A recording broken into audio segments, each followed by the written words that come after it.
परमेश्वर का नाम सब स्तुति हो। आज रात का 9 बजे का टाइम यीशु मसीह का नया सिद्धांत का ग्रुप में ऑनलाइन में सुनने वाला सब भाई बहन को प्रभु यीशु मसीह के नाम से नमस्कार और आपको स्वागत है।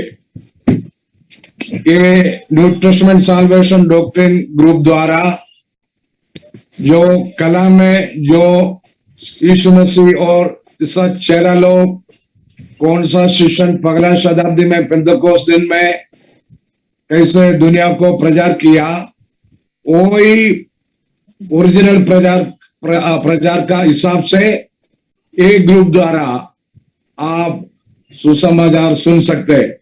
इसके लिए ए लाइन में हम लोग को सुनने वाला सब भाई बहन को ऐसा विनती करता हूं, हमारा बीच में भिन्न भिन्न कलीसिया है, क्रिश्चियन लोग है, लेकिन सच्चा क्या है झूठा क्या है ये हम लोग मालूम होना चाहिए।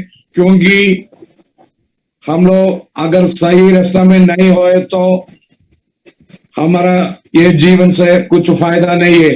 लेकिन अगर हम सही रास्ते से चलेगा तो आगे जाके परमेश्वर के साथ आनंद काल जीने के लिए पवित्र बाइबल में जो पालन करने के लिए लिखा गए खुल्लम साफ लिखा गए, इसके लिए प्यारे भाइयों बहनों, हम लोग ये दुनिया वाला पढ़ाई वाला BTech MDH PhD वाला का फिलोसोफर का वजन नहीं सुनने का, लेकिन ये अपना बुद्धि से कुछ बोलते हैं। लेकिन हमारा कर्तव्य ये है, हम लोग जो किसी से सुन दे वो ऐसा प्रकार कला में क्या लिखा है बताए कैसा करने के लिए एक हम लोग सोचना चाहिए, वो हिसाब से हम लोग हमारा जीवन बिताना चाहिए। इसके लिए हमारा भिन्न भिन्न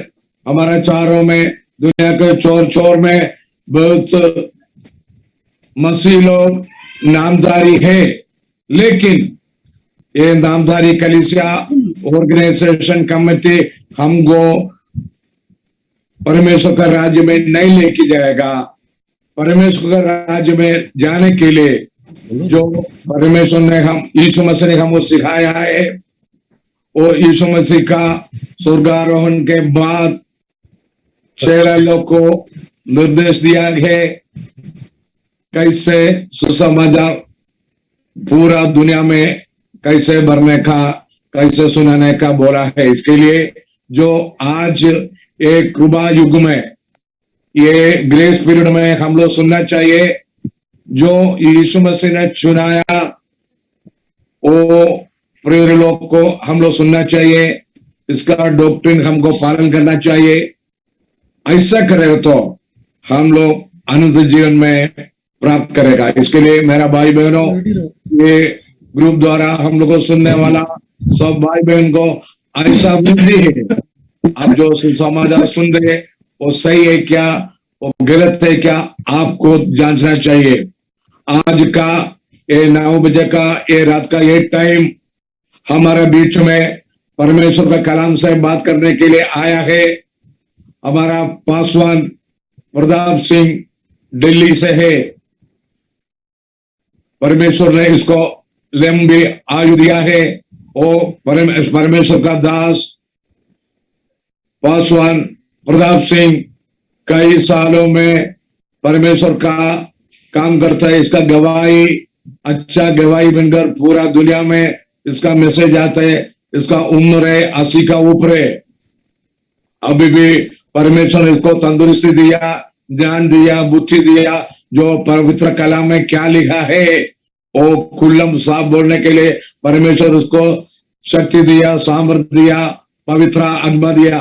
इसके लिए मैं सबको विनती करता हूं, जो एक ग्रुप द्वारा यीशु मसीह का नया नियम का ये ग्रुप द्वारा सुनने वाला सब भाई बहन को और एक बार यीशु मसीह के नाम से हमारा नमस्कार।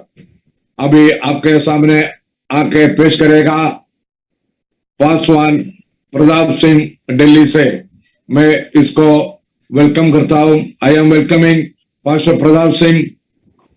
Please come forward and deliver your message today tonight. May God bless you. परमेश्वर सब आपको आशीष दे, अनुग्रह कर। हम लोग एक छोटा थैंक यू वेरी मच। हमारा प्यारा पिता संध्या समय आपके सामने आके ये न्यू टेस्टमेंट साल्वेशन डॉक्ट्रिन द्वारा परमेश्वर का कलाम से बात करने के लिए परमेश्वर हमारा पासवान पास्टर प्रताप सिंह को तंदुरुस्ती दिया, बुद्धि दिया, ज्ञान दिया। इसका सुनने में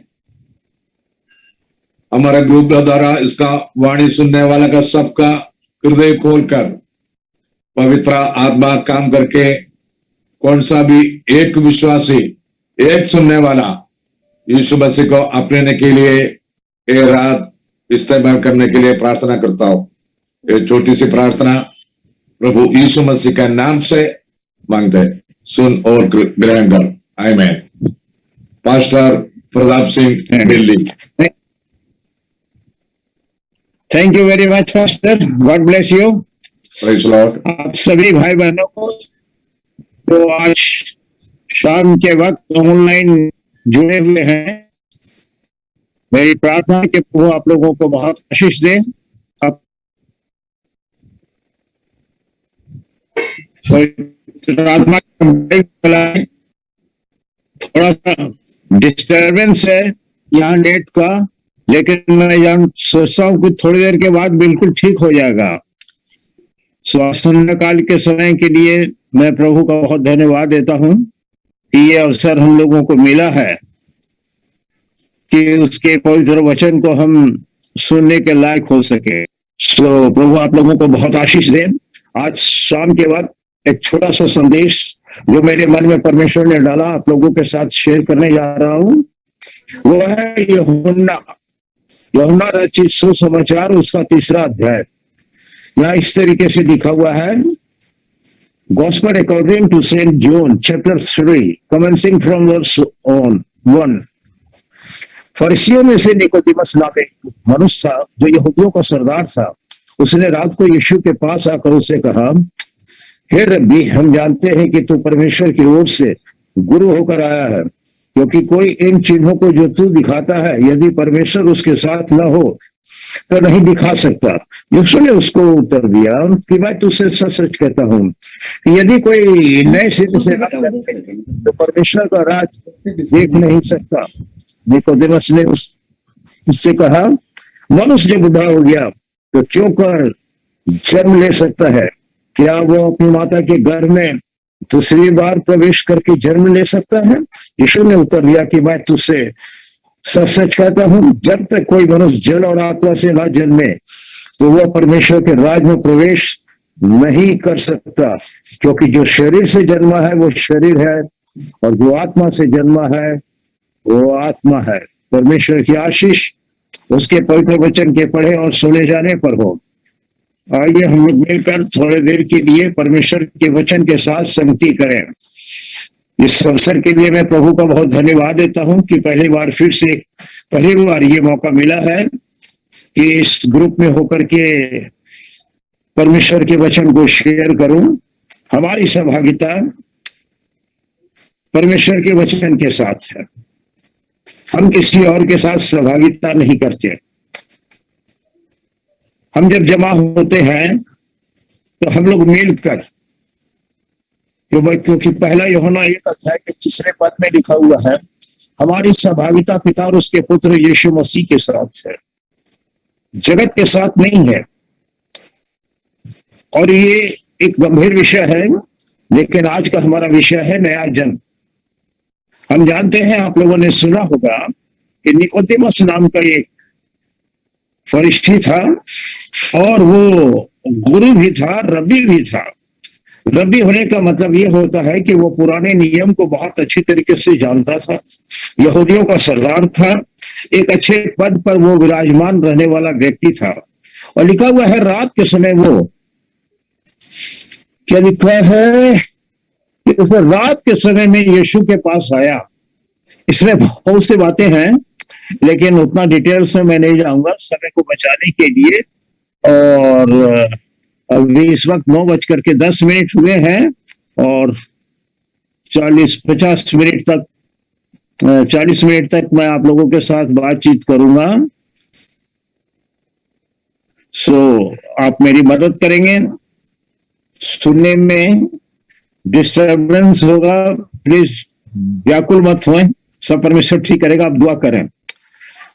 सो ये रात के वक्त है, रात के आने का कारण ये है कि एक बहुत सम्मानित व्यक्ति था।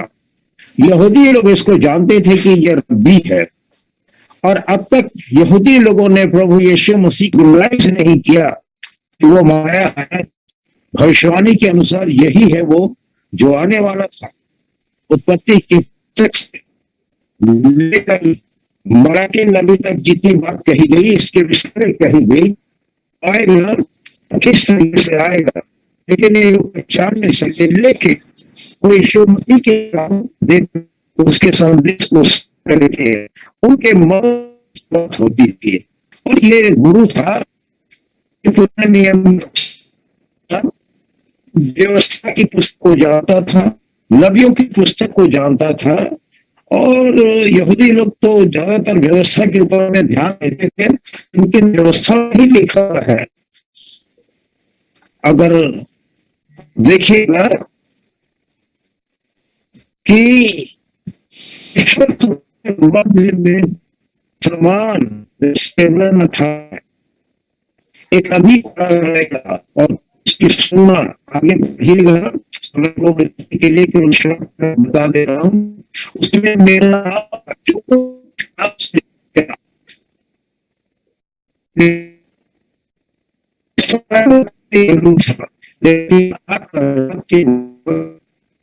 देख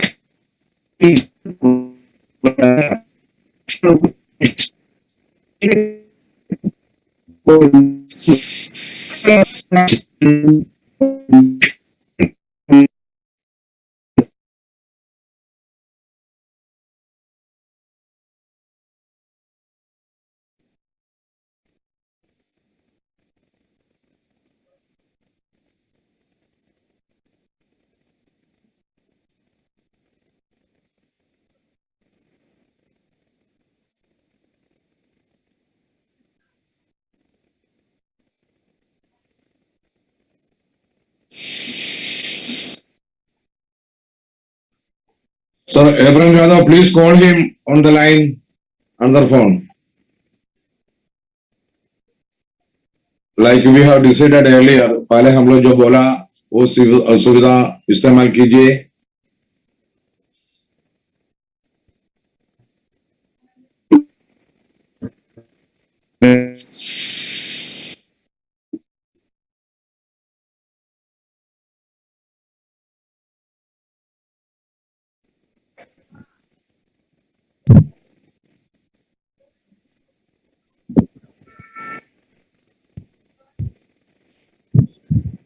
हेलो ब्रदर, मोबाइल पे आ जाएंगे। हाँ या हाँ, आवाज तो साफ है। Okay okay. Guddu Guddu, hello. एक मिनट,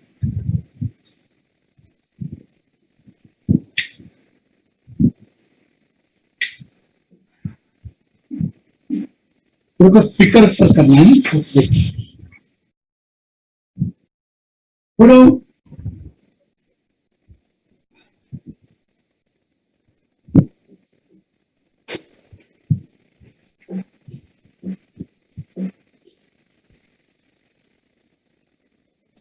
स्पीकर पे करना है, ये वीडियो कॉल है, चलेगा ना?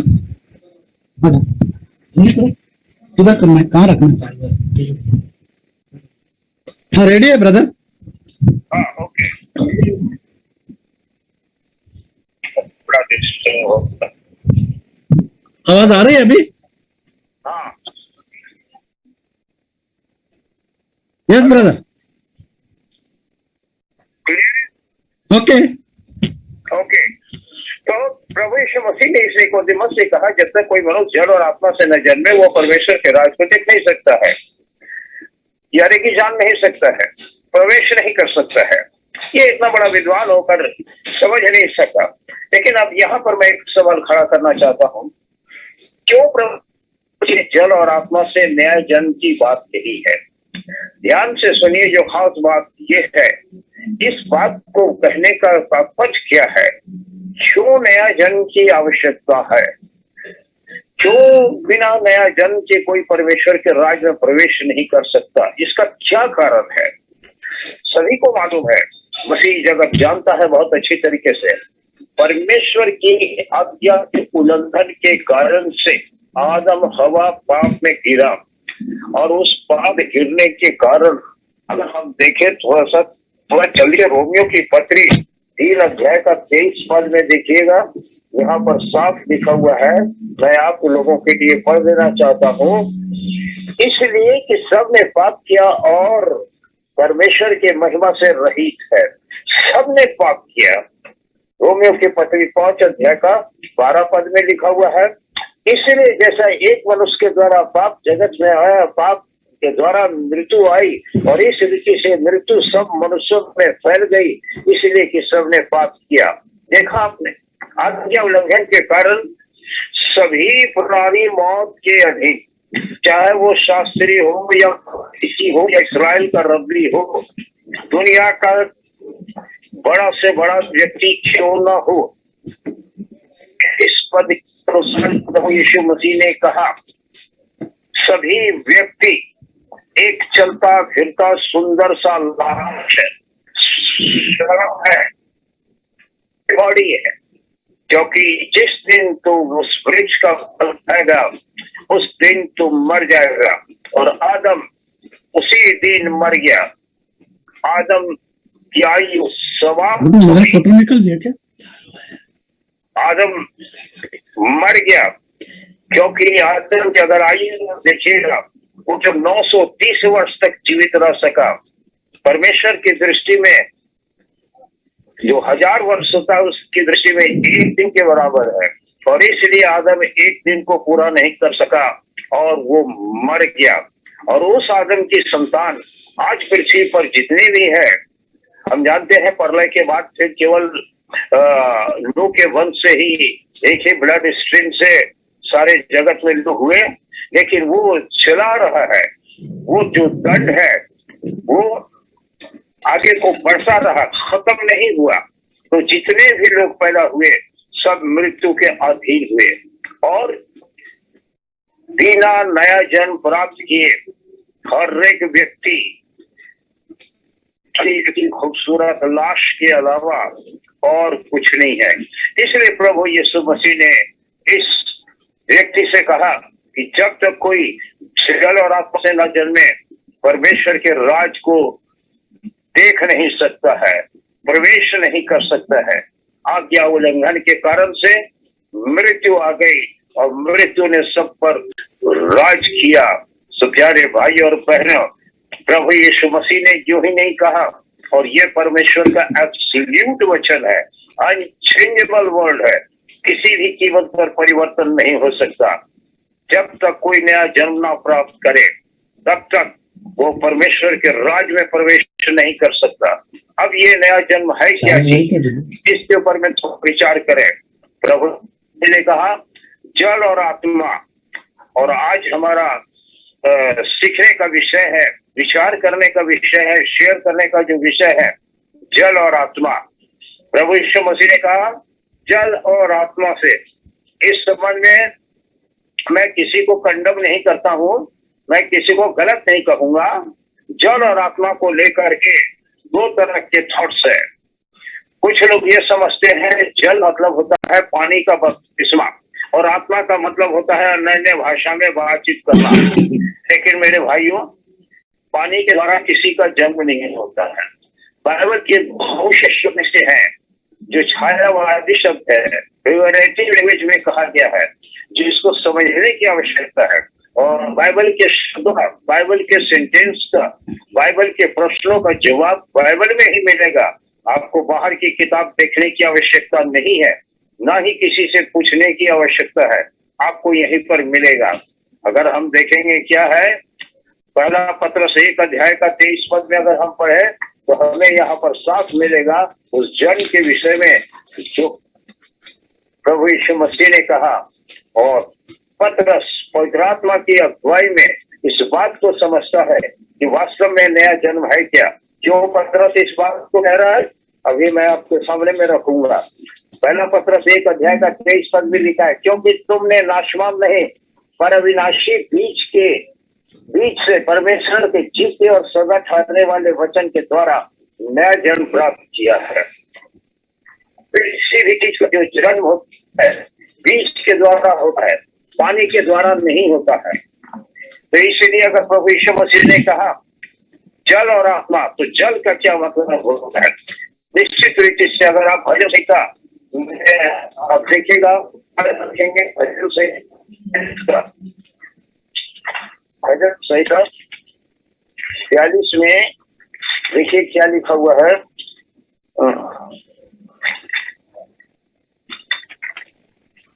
42 का 1 में लिखा हुआ है, जैसे हिरनी नदी के जल के लिए हाँफती है, वैसे ही हे परमेश्वर मैं तेरे लिए हाँफता हूँ। जीवते ईश्वर परमेश्वर का मैं प्यासा हूँ, जीवते ईश्वर परमेश्वर का मैं प्यासा हूँ।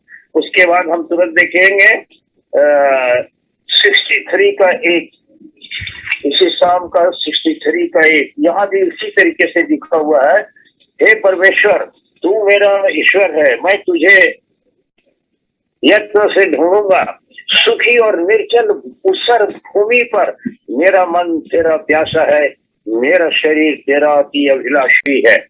और अगर हम देखें यूहन्ना 4:14 में, जहाँ पास में ही आपको मिल जाएगा, प्रभु यीशु मसीह का कहता है उस सामरी स्त्री से, परंतु जो कोई उस जल में से पिएगा जो मैं उसे दूंगा, फिर अनंत काल तक प्यासा न होगा, वरन जो जल मैं उसे दूंगा वह उसमें एक सूता बन जाएगा जो अनंत जीवन के लिए उमड़ता रहेगा। सो प्यारे भाई और बहनों, हम देखते हैं कि ये जो जल का मतलब होता है परमेश्वर का वचन, उसी तरीके से 37 में भी आपको मिलेगा। हाँ, यूहन्ना 7:37 में लिखा, फिर कल के अंतिम दिन जो मुख्य दिन है, यीशु खड़ा हुआ और पुकार के कहा, यदि कोई प्यासा हो तो मेरे पास आकर पिए। जो प्यासा है, कौन सी प्यास की बात कर रहा है? ये पानी की प्यास की बात नहीं कर रहा है, ये परमेश्वर के वचन की प्यास की बात कर रहा है। वचन की प्यास, वचन का प्यास ही तृप्त कर सकता है। सामरी स्त्री से कहा कि अगर तुम मुझसे पानी मांगती तो मैं तुझे जीवन का जल देता। मेरे भाई और बहनों, और ये वचन ही है, जीवन का जल कुछ और नहीं, परमेश्वर का वचन ही है। अगर आप यिर्मयाह नबी की पुस्तक उसका शायद पहला या दूसरा अध्याय में अगर पढ़िएगा तो प्रभु कहता है, यहोवा परमेश्वर कहता है, मेरी प्रजा ने 2 बुराइयां की, मुझ बहते हुए जल के सोते को छोड़ दिया।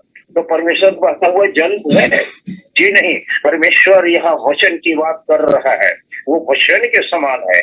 कैसा है? यूहन्ना 1:1 में क्या लिखा हुआ है, आदि में वचन था और वचन परमेश्वर के साथ था। लेकिन यहाँ पर थोड़ा मैं इस ट्रांसलेशन से सहमत नहीं हूँ। मैं आपसे बातचीत कर रहा हूँ, मेरे संदेश को आप सुन रहे हैं अपने कानों से।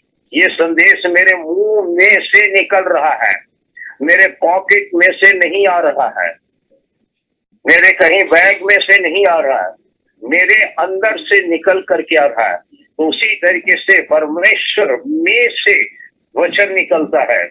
मैं भी इसका प्रमाण दूंगा आपको।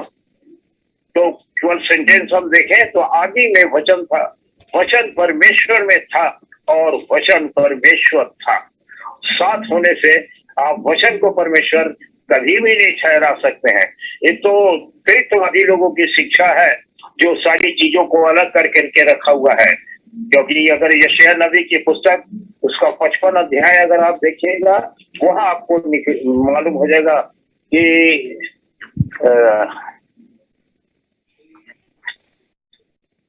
ये वचन है क्या चीज। 55 का 10 और 11 में आपके सामने पढ़ूंगा। जिस प्रकार वर्षा और हिम आकाश से गिरते हैं और वहां यूं ही लौट नहीं जाते, वरन भूमि पर पड़कर उपज उपजाते हैं, जिससे बोने वाले को बीज और खाने वाले को रोटी मिलती है, उसी प्रकार से मेरा वचन भी होगा जो मेरे मुख से निकलता है।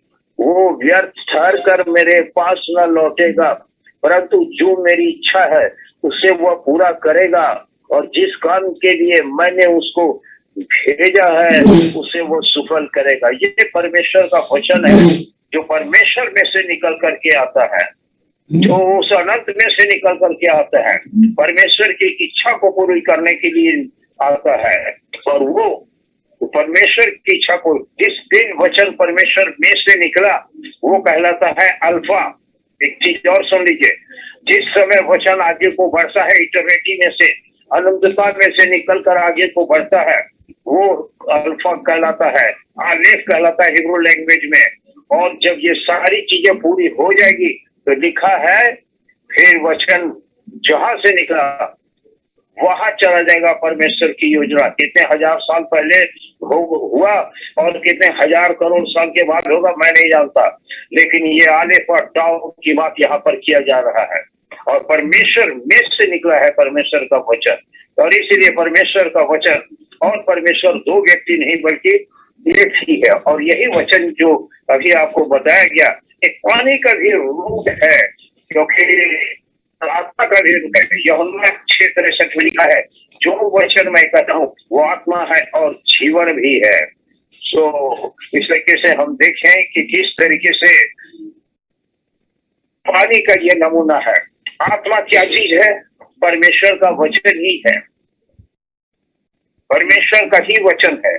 जब वचन रूपी बीज के द्वारा हम नया जन्म को प्राप्त करते हैं तो धीरे धीरे जिस तरीके से माँ के गर्भ में सीड डेवलप होता है और समय के पूरे होने पर एक प्राणी के रूप में डिलीवर होता है, उसी तरीके से परमेश्वर का वचन भी है। हमारे हृदय रूपी भूमि में हम इसको रिसीव कर लेते हैं और इसलिए कहते हैं मैंने तेरे हृदय में छोड़ा है, दीवार में नहीं छोड़ा है, हृदय के अंदर में रख छोड़ा है। तो heart is the वूम of the word of God.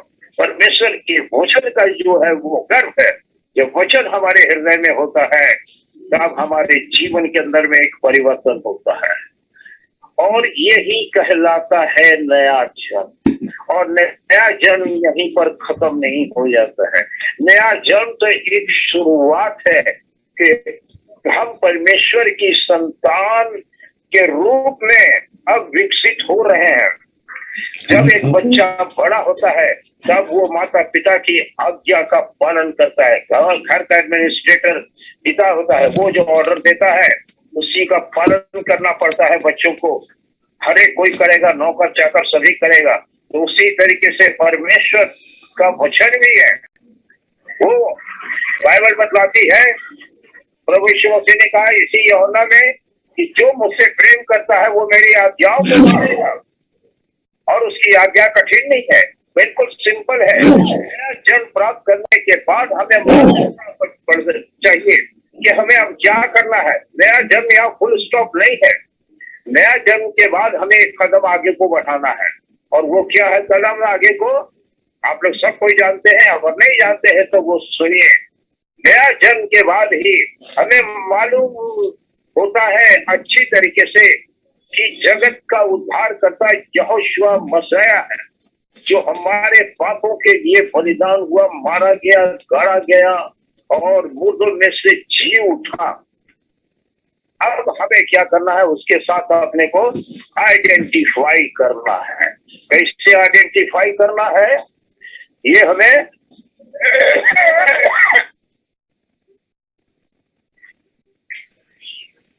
कैसे हम आइडेंटिफाई करेंगे? इसके लिए एक तरीका है। जो परमेश्वर की संतान होती है वो परमेश्वर की आज्ञा का पालन करती है। और फिर से दोहरा दो, प्रभु यीशु मसीह ने कहा, अगर तुम मुझसे प्रेम रखते हो तो मेरी आज्ञाओं का पालन करोगे। जो मेरे बच्चे हैं वो मेरी आज्ञाओं का पालन करेंगे। पुत्र पिता की आज्ञा का पालन करता है। वचन से नया जन्म प्राप्त करने के कारण हम परमेश्वर की संतान कहलाते हैं, हम विश्वासी नहीं कहलाते हैं। परमेश्वर के वचन के द्वारा नया जन्म प्राप्त करने के बाद हम मेथोडिस्ट नहीं कहलाते हैं। परमेश्वर के वचन के द्वारा नया जन्म प्राप्त के कारण अब आप सोचिए हम क्या कहलाते हैं। यूहन्ना में क्या लिखा हुआ है, देखिए हम ध्यान से पढ़े। आज हम यूहन्ना पर थोड़ा सा ध्यान देखें और हमारे लिए क्या नसीहत है आज के लिए।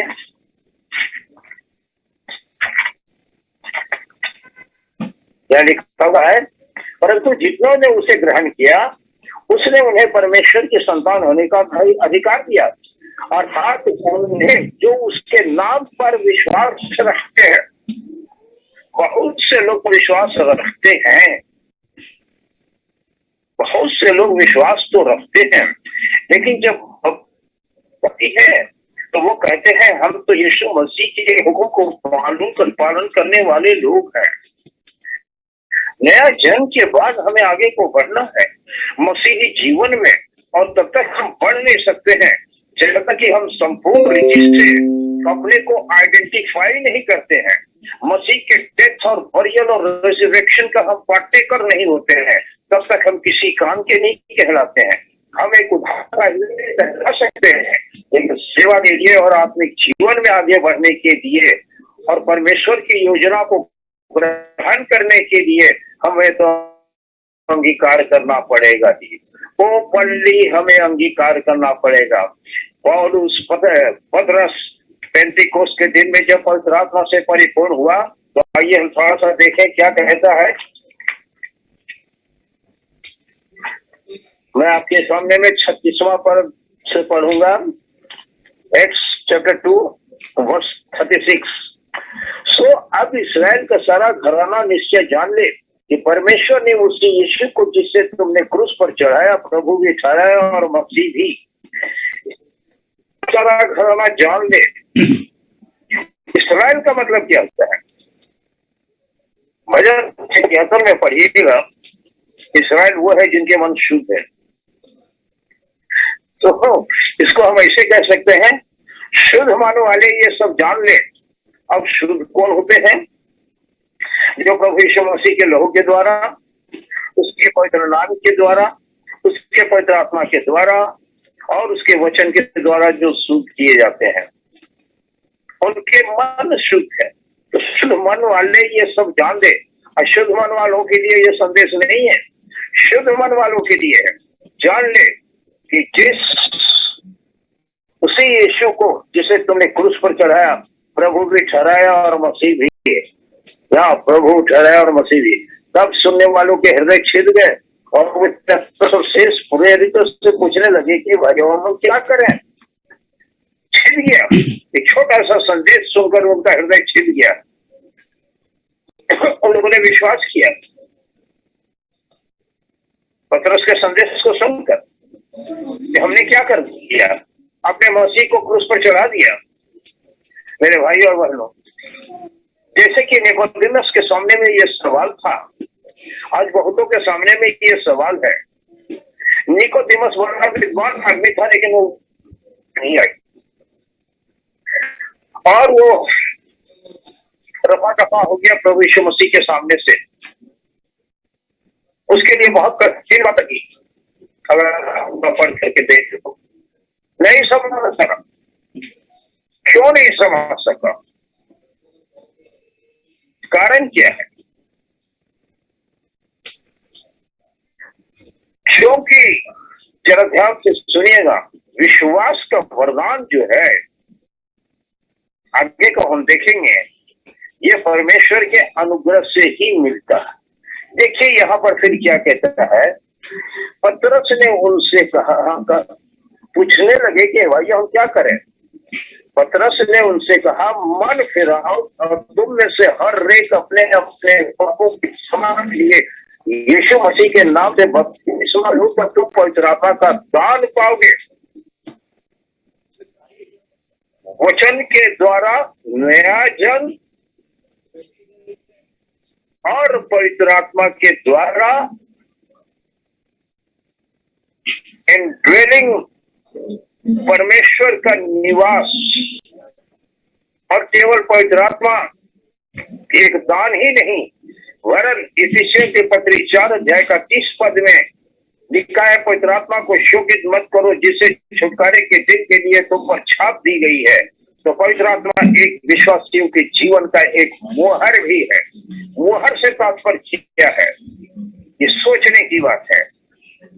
मोहर कोई हमारे पीठ पर लगा हुआ थोड़ा ही है या माथे पर लगा हुआ है। जैसा कि 666 के मोहर के लिए लिखा हुआ है, माथे पर और हाथ में वो छाप कर देगा और उसके बिना कोई खरीद और बिक्री नहीं कर सकता है। और अब बहुत शोर मचाया जा रहा दुनिया में कि वो होने वाला है। कभी कभी लोग इस वैक्सीन होता है, कभी कुछ खाने खाने को हमारा विषय नहीं है, लेकिन हम यहाँ पर ये देखने वाले हैं कि वास्तव में ये मोहर क्या चीज है। देखिए कैसे ये प्राप्त होता है। वह है, तुम में से हर एक अपने अपने पापों के मोचन के लिए, क्षमा नहीं, इंग्लिश में लिखा हुआ है रेमिशन ऑफ सिन। रेमिशन का मतलब होता है वॉश आउट। अब थोड़ा इसका मतलब समझा दे। क्षमा का मतलब और रेमिशन का मतलब है, ट्रांसलेशन में गलत हुआ है और मैं सोचता शायद उसको हम लोग सुधारने की कोशिश करते हैं। क्षमा का मतलब होता है, मान लीजिए ब्रदर अब्राहम जनक से हमने 5,000 रुपया कर्ज लिया और भाई ने विश्वासी जानकर दे दिया, और कुछ समय के बाद जो हमने समय ठहराया, मैं आकर कहता हूँ भाई देखिए माफ कीजिएगा, मैं आपका पैसा दे नहीं पाऊंगा क्योंकि मैं बहुत तकलीफ में हूँ।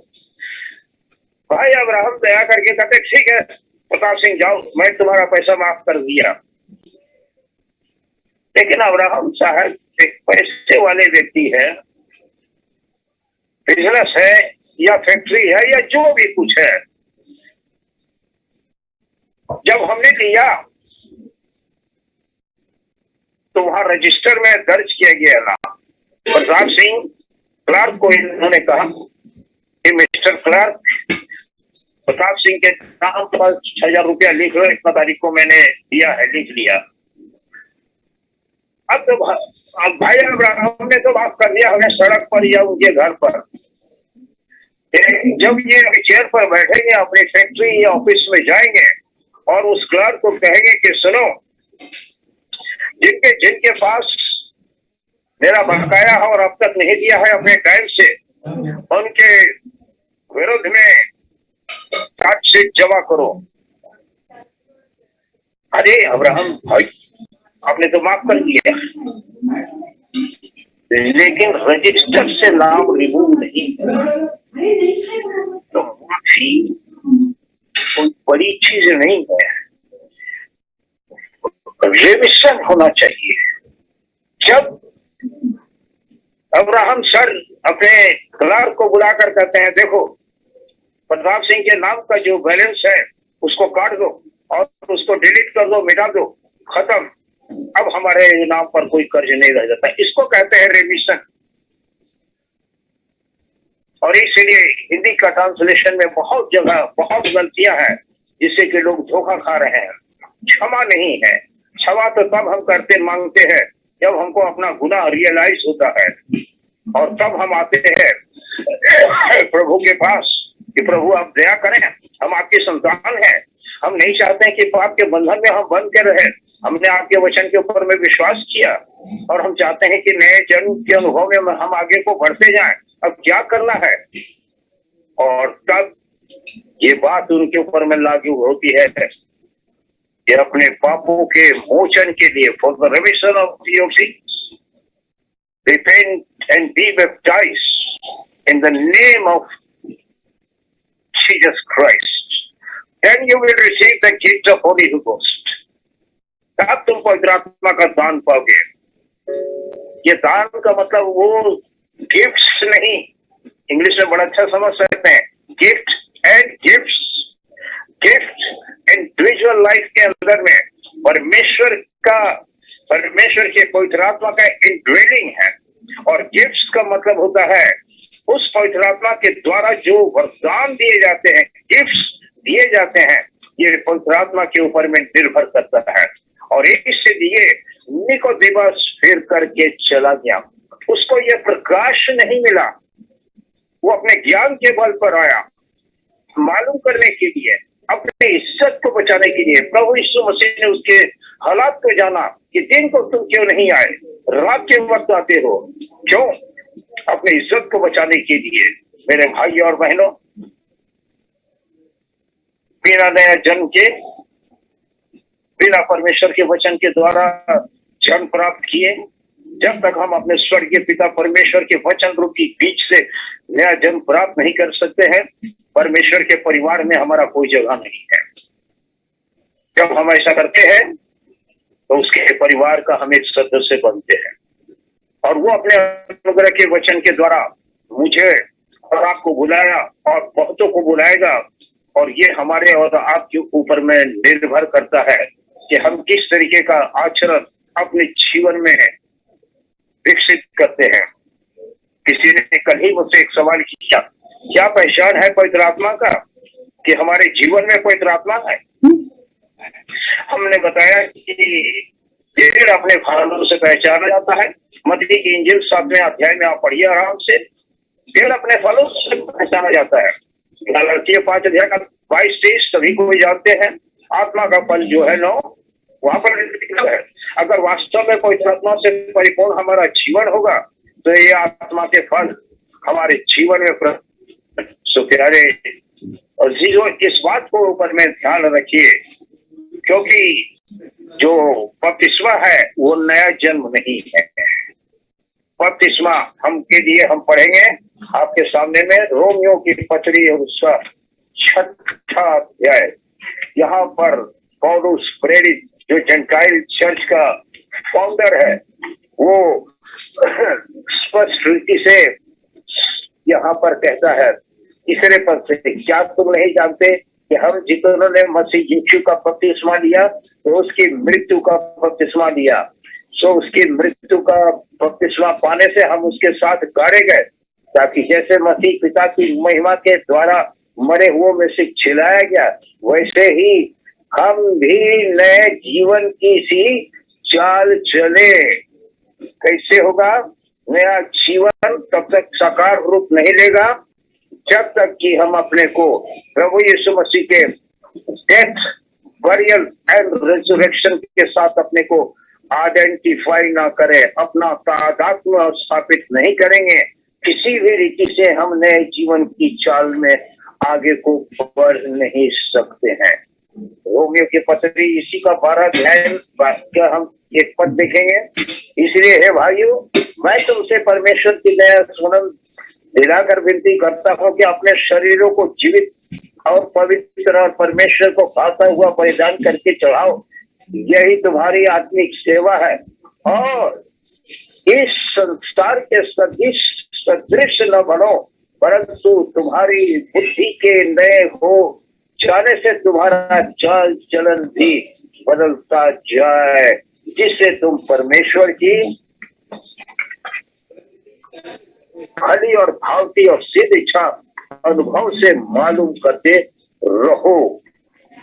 ये है नया जीवन, नया जन्म। करेला का बीज लगाइएगा तो करेला का पौधा होगा, उसमें करेला का फल लगेगा। मक्के का बीज लगाइएगा, मक्का होगा। आम लगाइएगा, आम लगाए होगा। परमेश्वर का वचन रूपी बीज जो परमेश्वर का जीवन है, जिसे मसीह क्या कहता है, जो वचन मैं कहता हूँ वो आत्मा है और जीवन भी है।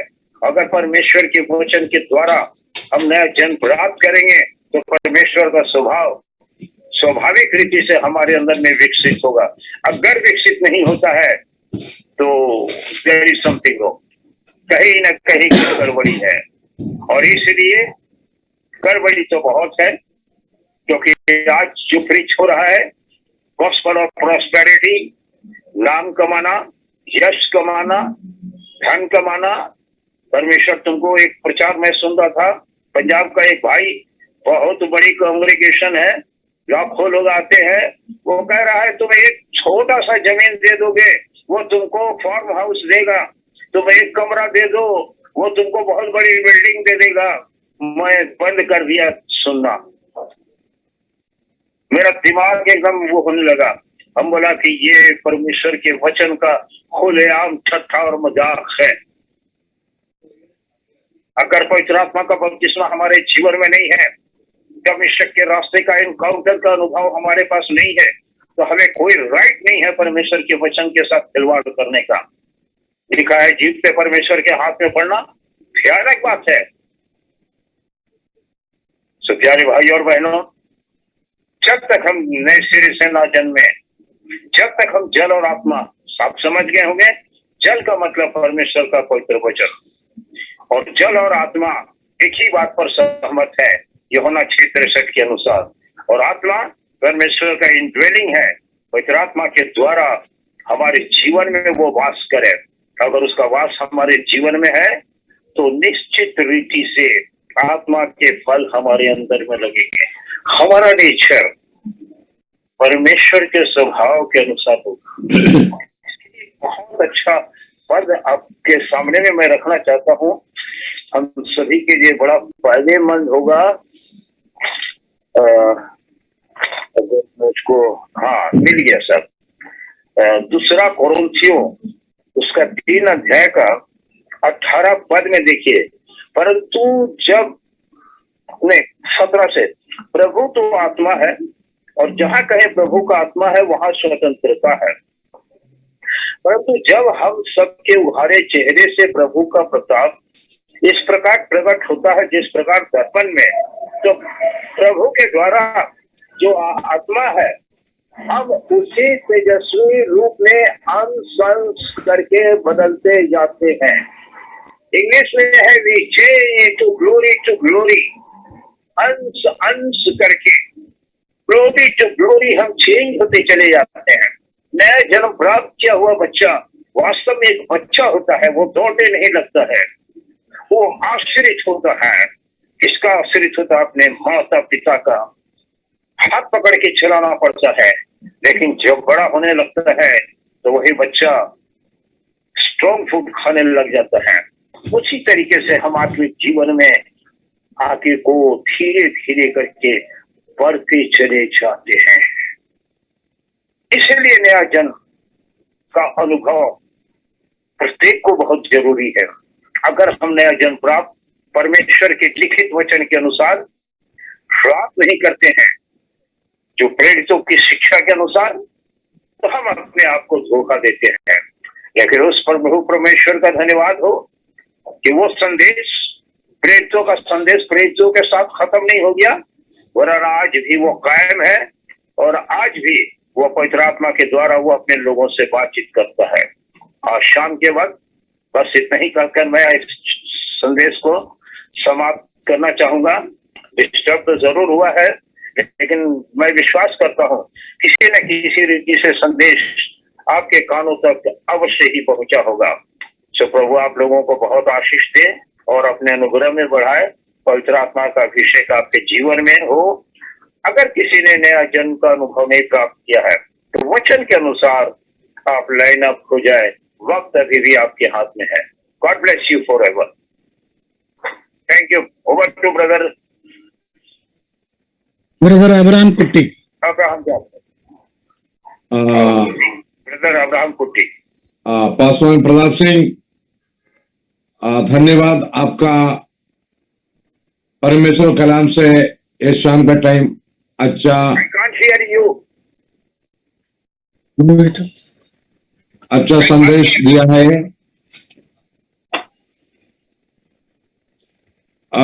ये शाम का टाइम पास्टर प्रताप सिंह द्वारा परमेश्वर का जीवित कलाम से संदेश सुनने के लिए अवसर मिला, इसके लिए परमेश्वर का धन्यवाद।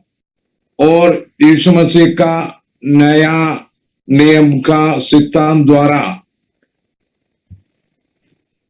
Jesus Christ New Testament salvation doctrine द्वारा, एक ग्रुप द्वारा, ये लाइव में जो सुनने वाला सब भाई बहन को और एक बार प्रभु यीशु मसीह के नाम से हमारा नमस्कार और हमारा अभिनंदन।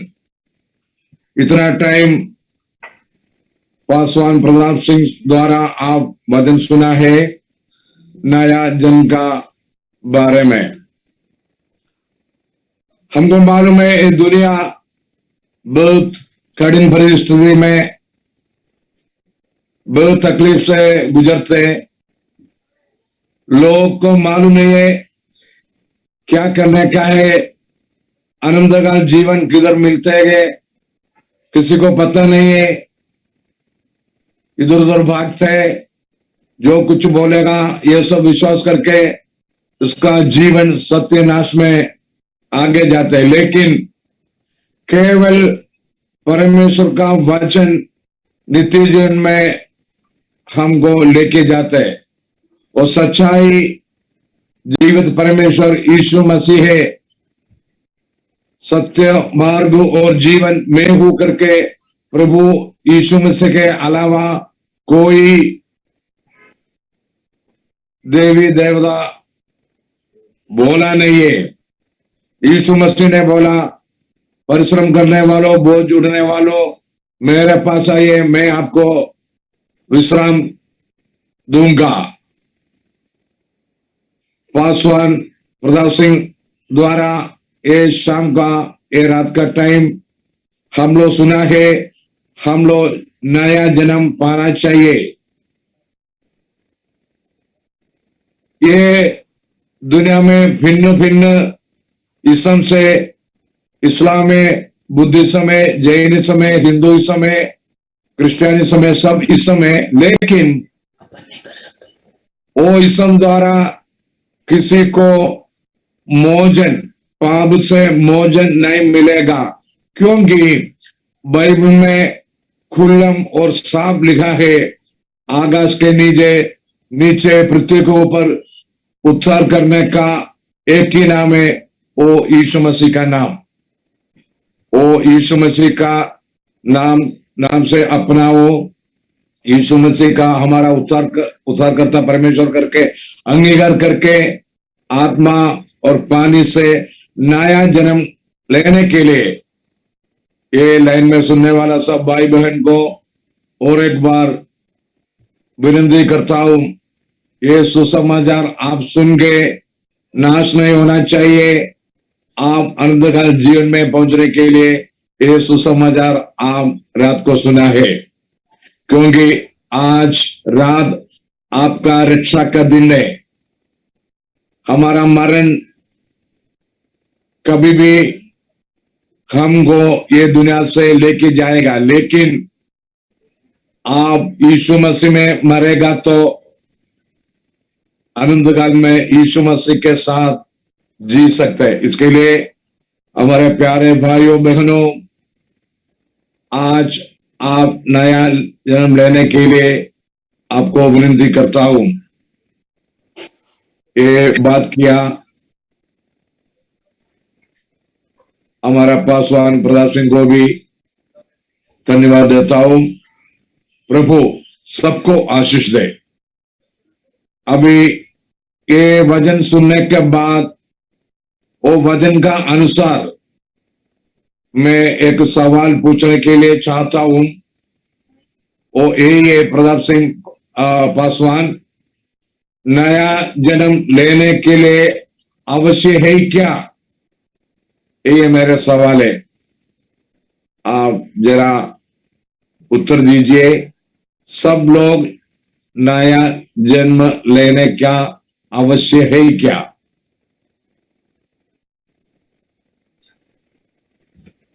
ब्रदर प्रताप सिंह, आप लोग को ब्रदर कुट्टी ने सवाल पूछा है, हम नए जन्म की जरूरत क्यों है? हमें नए जन्म की जरूरत क्यों है? ब्रदर कुट्टी ने सवाल किया है। ठीक है, नए जन्म की जरूरत क्यों है? बड़ा अच्छा है।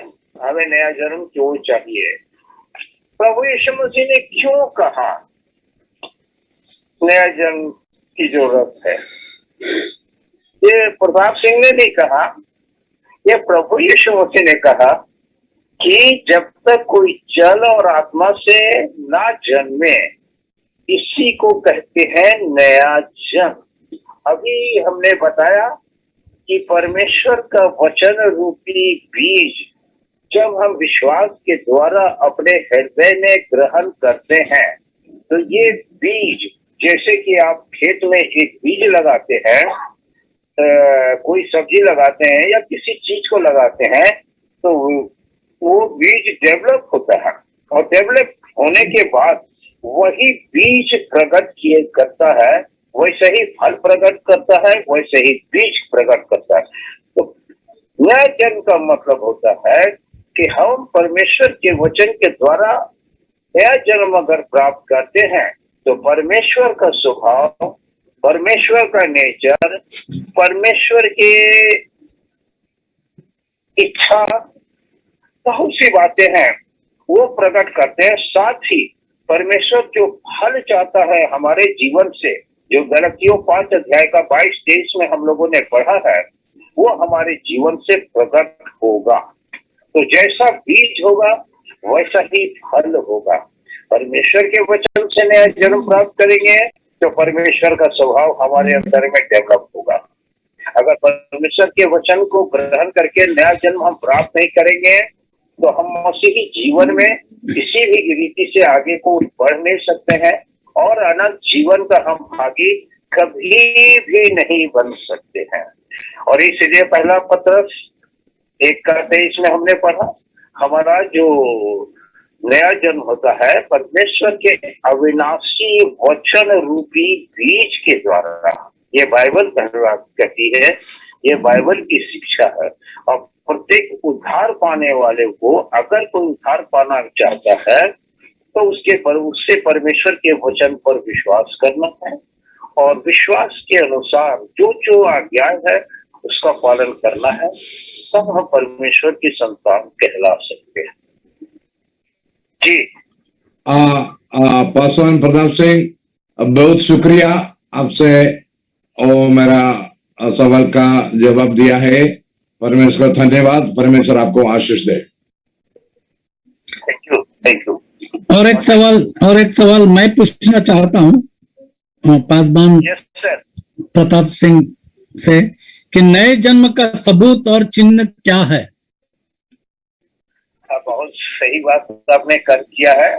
वही मैंने कहा ना कि अभी 2 दिन हुआ किसी ने मुझसे पूछा कि नया जन्म का प्रमाण क्या है। मैंने कहा भाई वैसा तो कोई ऐसा प्रमाण तो नहीं है, लेकिन बाइबल जिस प्रमाण का वर्णन करती है हम उसको देखें। मत्ती 7 अध्याय का 17 पद से, इसी प्रकार हर एक अच्छा पेड़ अच्छा फल लाता है और निकम्मा पेड़ बुरा फल लाता है। अच्छा पेड़ बुरा फल नहीं ला सकता और न निकम्मा पेड़ अच्छा फल ला सकता। जो पेड़ अच्छा फल नहीं लाता वो काटा और आग में डाला जाता है। सो उनके फलों से तुम उन्हें पहचान लोगे। तो ये फल है प्रमाण। और फल क्या क्या है हम देखें, गलतियों की पत्री उसका 5 अध्याय, गलतियों 5 अध्याय 22-23 गलतियों 5 अध्याय का 22-23 में इस तरीके से लिखा है, पर आत्मा का फल प्रेम, आनंद, मेल, धीरज, कृपा, भलाई, विश्वास, नम्रता और संयम है। और ऐसे से कामों के विरोध में कोई भी व्यवस्था नहीं।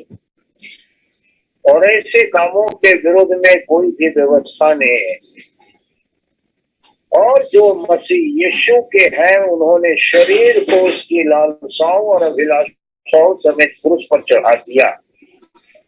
तो ये है फल, आत्मा का फल।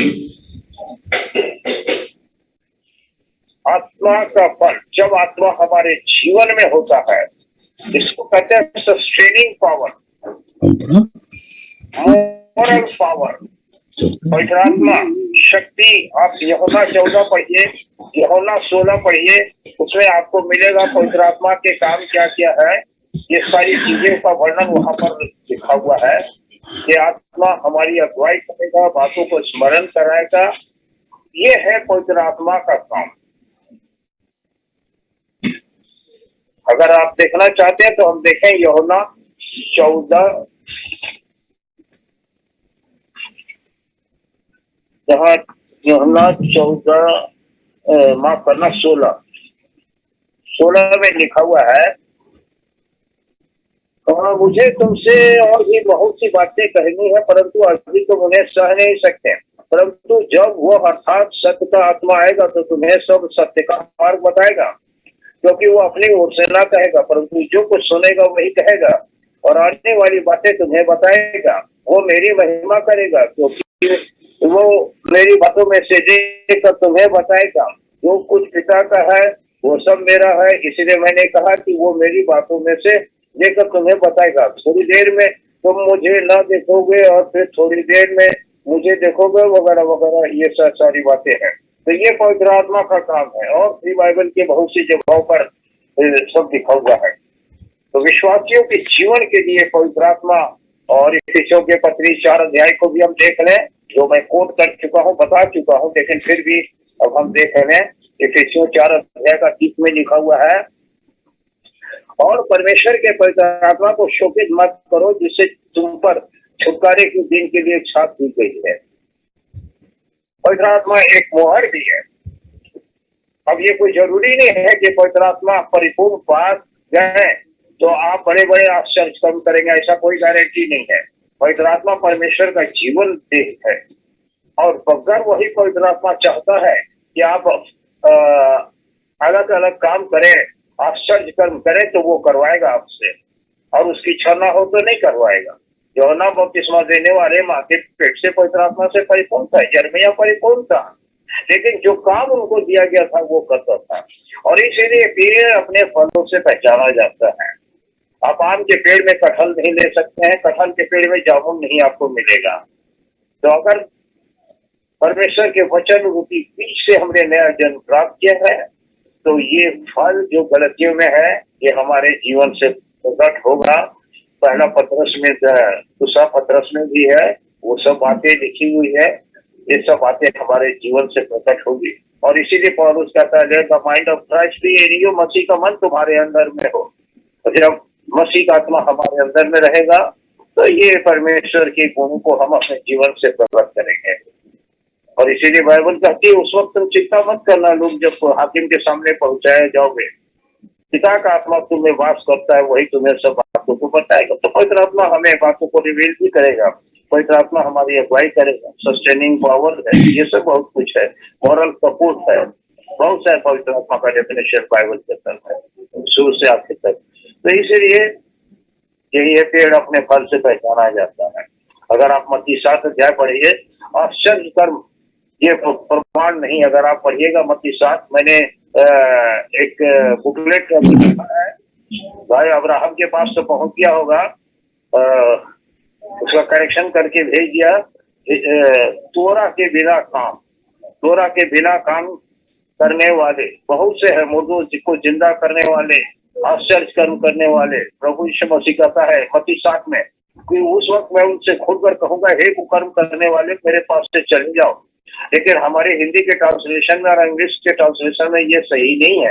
एक्चुअल ट्रांसलेशन है कि तुम जो तोरा के बिना काम करते हो, मेरे पास से दूर हो जाओ। तोरा में क्या चीज है? तोरा के बिना, आप देखिएगा, 2 मिनट आपका समय लेंगे। व्यवस्था विवरण 18 का 15, तेरा परमेश्वर यहोवा तेरे मध्य से, अर्थात तेरे भाइयों में से मेरे समान एक नबी को उत्पन्न करेगा, तू उसी की सुनना। और उसके बाद 19 पद में, और जो मनुष्य मेरे ये वचन जो मेरे नाम से कहेगा, ग्रहण न करेगा, तो मैं उसका हिसाब उससे लूंगा। इसी व्यवस्था विवरण का 6 का 4 में देखिए क्या लिखा हुआ है। 6 के 4 में लिखा हुआ है, क्या इसराइल सुन, यहोवा हमारा परमेश्वर यहोवा एक है। बड़ी बड़ी सेमिनरी और थियोलॉजिकल कॉलेज खुले हुए हैं क्या सिखाने के लिए। जय नौजवानों, भाइयों और बहनों, भाई इसराइल सुन, तेरा परमेश्वर तेरी एक परमेश्वर है। और आज जितने भी गॉस्पेल प्रीचर है, हीलर और ये सब है, ये ज्यादा सब ट्रिनिटी वाले हैं। और इसीलिए बाइबल कहती है, मैं खुद कर कह दूंगा कि मैंने तुमको नहीं जाना, क्योंकि वो लाइफ है ही नहीं है। भविष्यवाणी कर देना, सर्च का कर्म करना, ये तो निजाती लोग भी करते हैं, दुष्ट आत्माओं की ताकत से भी करते हैं। पवित्र आत्मा तो परमेश्वर का जीवन है, ये तो जीवन है जो परमेश्वर का प्रेम पवित्रता प्रकट करता है।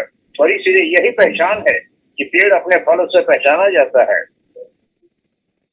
जी धन्यवाद। धन्यवाद। ओवर टू ब्रदर कुट्टी। धन्यवाद और शुक्रिया पास्टर प्रताप सिंह, आप इस शाम को यीशु मसीह का नया वाचक का सिद्धांत में आके परमेश्वर का वचन से कीमती अनंत काल का जीवन के बारे में, नया जन्म के बारे में आपने पेश किया, जो ये सुसमाचार सुनने वाला सब भाई बहन को और एक बार यीशु मसीह का नाम से हमारा नमस्कार, हमारा शुक्रिया है। इतना टाइम आप ये मैसेज सुना है, परमेश्वर जरूर आपका जिंदगी में आशीष और अनुग्रह करेंगे। और पासवान प्रताप सिंह को भी यीशु मसीह ने आशीष और अनुग्रह देगा, ताकत और पवित्र का सामर्थ आने वाले दिनों में भी देगा। और ये लाइव में आके ये संगति में अटेंड किया पास्टर अब्राहम यादव, और ये लाइव का पीछे ये टेक्निकल काम किया भाई साइमन को भी हमारा शुक्रिया करता हूं। सबको परमेश्वर आशीष दे। सुनने वाला सब भाई बहन, आप आज इस शाम का वक्त अनंतकाल नित्य जीवन का बारे में आप सुना है। आप ये छोड़कर इसको इनकार करके आगे जाएगा तो आपको गलत रास्ते में जाके नित्य नाश में पहुंचेगा। लेकिन ये वचन सुनकर यीशु मसीह को हृदय में अपनाओ, उद्धार कर, यीशु उद्धार कर करता है करके अंगीकार करके, प्रेरित किताब में 2:38 में लिखा है, हर एक अपने अपने पापों का मोचन के लिए प्रभु यीशु मसीह के नाम से बपतिस्मा ले तो पवित्र आत्मा पाएगा। इसके लिए सब भाई बहन को यही विनती है, आप कोई नष्ट नहीं होना चाहिए, कोई नाश में नहीं जाना चाहिए, कोई नरक में नहीं गिरना चाहिए। इसके लिए जीवित परमेश्वर का कलाम सुन के, उसको वचन सुन के नया जन्म लेके परमेश्वर का राज्य में युगा युग में अनंत काल में नित्य जीवन यीशु मसीह के साथ होना चाहिए। इसके लिए हम लोग आपको विनती करता हूं, यीशु मसीह को आप अपनाओ, अपना उद्धार का परमेश्वर करके। अभी हम लोग आंखें बंद कीजिए, हम लोग प्रार्थना करेंगे। हमारा स्वर्गीय परमेश्वर, ये रात का टाइम हमारा पासवान प्रताप सिंह दिल्ली ये Jesus Christ New Testament salvation doctrine द्वारा परमेश्वर कलाम से नया जन्म का विषय में बात किया है। सुनने वाला सब भाई बहन को आशीष दे, अनुग्रह कर, इसका मन खोल, इसका कान खोल के जीवित कलाम में क्या लिखा है वो सुनने के लिए, वो पालन करने के लिए इसको दिल खोलो, इसका बुद्धि को आप ओपन कीजिए, बुद्धि को खुल जाइए प्रभु। जो ये वचन सुनने वाला कोई नष्ट नहीं होना चाहिए, कोई निराश नहीं होना चाहिए, कोई नरक में नहीं जाना चाहिए। ये वचन जीवित वचन है और शक्ति और सामर्थ्य देने वाला वचन है, जो हमको कष्ट है, क्लेश है, मुसीबतें दुनिया में, फिर भी अगर यीशु मसीह हमारा अंदर है, पवित्र आत्मा का ताकत शक्ति हमारा अंदर है, तो ये सब मुसीबतों से हमारा परमेश्वर हमको बचा सकते हैं। इसके लिए सबको परमेश्वर आशीष दे, अनुग्रह कर। ये छोटी सी प्रार्थना हमारा यीशु मसीह का नाम से मांगते, सुन और ग्रहण कर। आमीन। शुक्रिया सब भाई बहन को, और एक बार परमेश्वर सबको आशीष दे और अनुग्रह कीजिए।